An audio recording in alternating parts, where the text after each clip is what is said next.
Hello, YouTube. Welcome to my channel, Marriage, Politics, and Sports. Today, we're going to be listening to a woman's rant on what she thinks the state of female empowerment is. And if you look at the thumbnail on one side, the ladies are claiming the future is female. And on the right-hand side, Cardi B and Megan Thee Stallion tells you what they think the future means for women. And this is what both consider empowerment. But before we go into the rant, like, share, and subscribe to my channel. Make some comments and we could discuss this. Like I said, I've been talking on these panels for almost a year now, maybe 6, 8 months or whatever. And, I get tired of men trying to tell women how to act. We can only control ourselves. And hopefully, in the control of ourselves, will make women better for it if they want a man who's on his grind and on his purpose. So, but women have to be willing to correct themselves. And so this is my series of saying, hey, let the women tell it. And this is episode 3, and we'll get into the rant in a second. And I think it's interesting, and I'm not going to really interrupt it to the end. It's not very long. And listen to all the words, ladies. Any of y'all out there. And guys, if you're listening to this, any of my few subscribers, just share this. Share this with the women in your life. Share this with your groups that you frequent on YouTube and elsewhere. And I'd appreciate it. Anyway, if you have comments, please leave them. All right. So without further ado, let's go. I'm going to share that rant.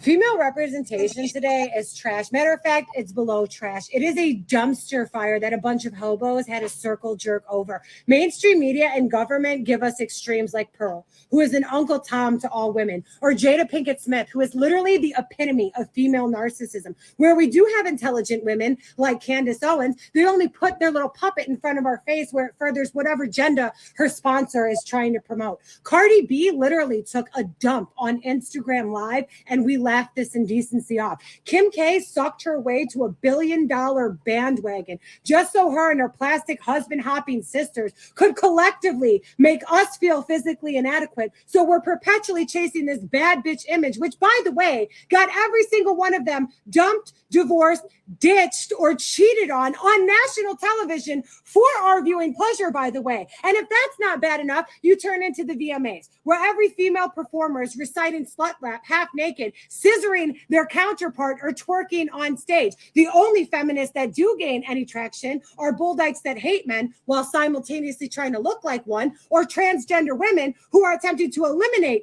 the classification of women while bashing men, introducing this new form of misogyny that I can't even begin to wrap my fucking head around, all under the guise of fake tits and wigs. And to further that ridiculousness, they give Bruce Jenner the Woman of the Year award, where he goes on stage with his stick and berries still flopping around under his ball gown to tell women the biggest challenge they face is figuring out what to wear. Not unequal pay, sexual harassment, domestic violence, or victim blaming rape survivors. No, it's what Skims to pair with your ball gown. Are you fucking kidding me? And then the women who do represent us want us to idolize transactional sexuality in the name of empowerment, just so they could turn around and worship a former incel proclaiming himself an alpha male because he worked out and made some money off of a podcast. They'll pass on a good man who's romantic, respectful, emotionally intelligent, all because they're equally yoked him in way of finances, which, by the way, is a right that we fought for, just so we could turn around and demasculinate men on the premise of their fucking wallet. Make this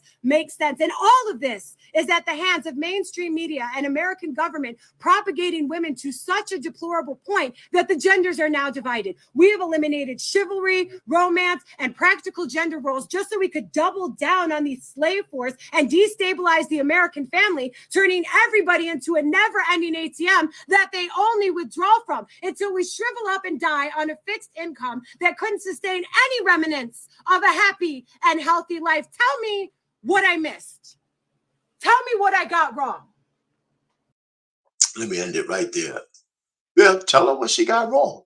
I would say that she's on point with most of the stuff she's talking about. But it don't need to come from a man. Take it from a woman. Uh, well, that's my third episode in my series. I'm gonna probably give it a little break. I'm gonna probably drop three of these in a row every so often. There's no shortage of women coming out and starting to talk about, what they perceive is where women are going wrong and what women need to do to fix it. And the thing that makes this really important and impactful, that these words have to come out of the mouth of a woman, not a man. Because it's clear that women don't give a shit what we think about. So anyway, or the smart ones do, but in general, it's got to be hammered home by other women who want to break the fallacy of the sister code, which has been destroying the fabric of female empowerment going into the future. And I purposely put this white woman up there to let you know this is just not a black woman's issue. This is a woman's issue across the board. Sometimes we forget as black people that we're Americans. In this country, most of us who are African American, we're Americans. So what impacts us impacts the country and vice versa. We are not immune. Anyway, our pain, marriage, politics, and sports, over and out.